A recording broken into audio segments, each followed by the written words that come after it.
जय माता रानी दोस्तों, आप सभी का बहुत बहुत स्वागत है आपके अपने चैनल राधा कृष्ण ऑफिशियल में। उम्मीद करती हूँ आप लोग बहुत अच्छे होंगे।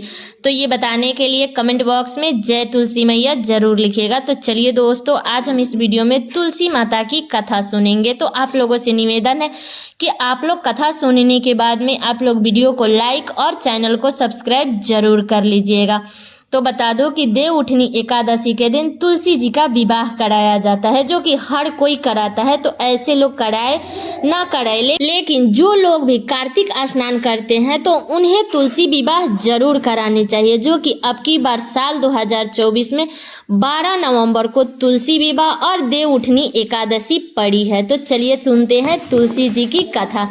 तो आप सभी को तुलसी विवाह और देव उठनी एकादशी की ढेर सारी शुभकामनाएं। तुलसी माता और भगवान विष्णु की कृपा आप और आपके पूरे परिवार पे हमेशा बनी रहे। तो चलिए सुनते हैं तुलसी माता की कथा। प्राचीन काल में एक लड़की का जन्म राक्षस कुल में हुआ था, जिनका नाम वृंदा था। राक्षस कुल में पैदा होने के बाद भी वृंदा भगवान विष्णु की पूजा करती थी।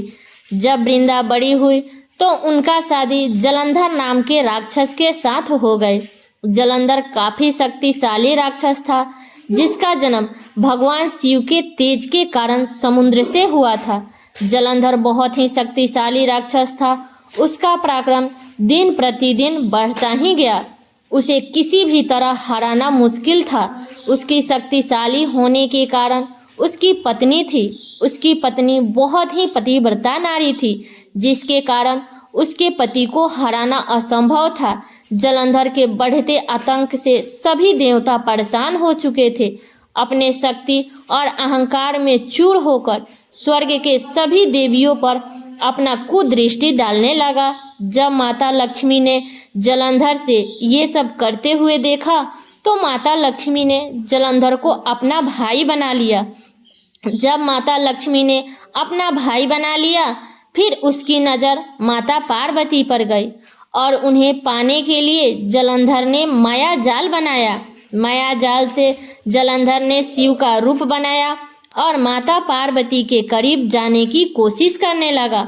उसी समय माँ पार्वती ने उसे पहचान लिया।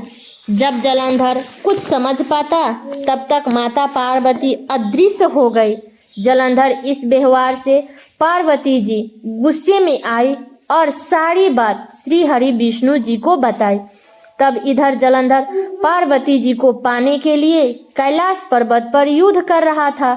तभी भगवान विष्णु ने जलंधर को सबक सिखाने को ठानी। भगवान विष्णु ने जलंधर को हराने के लिए उसकी पत्नी को पतिव्रता धर्म भंग करने के लिए श्री हरि विष्णु साधु का रूप धर लिया और उनके साथ 2 मायावी राक्षस भी थे, जिनके कारण वृंदा डर गई। श्री हरि विष्णु ने वृंदा को स्पर्श किया। तभी वृंदा समझ गई कि ये कोई आम आदमी नहीं है। उसी समय वृंदा ने उस साधु से अपने पति के बारे में पूछा। साधु बने भगवान अपने माया से 2 बंदर को प्रकट किया। दोनों बंदर के हाथ में जलंधर का सिर और धड़ था। यह देखते वृंदा बेहोश हो गई और कुछ देर के बाद जब वह होश में आई तो फिर अपने पति को दोबारा जिंदा करने की विनती की। फिर साधु ने कटे हुए शरीर के हिस्से जोड़ दिए और उस शरीर में स्वयं ही समा गए।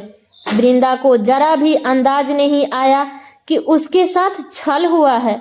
जलंधर का रूप धारण कर भगवान विष्णु को वृंदा अपने पति समझकर रहने लगी।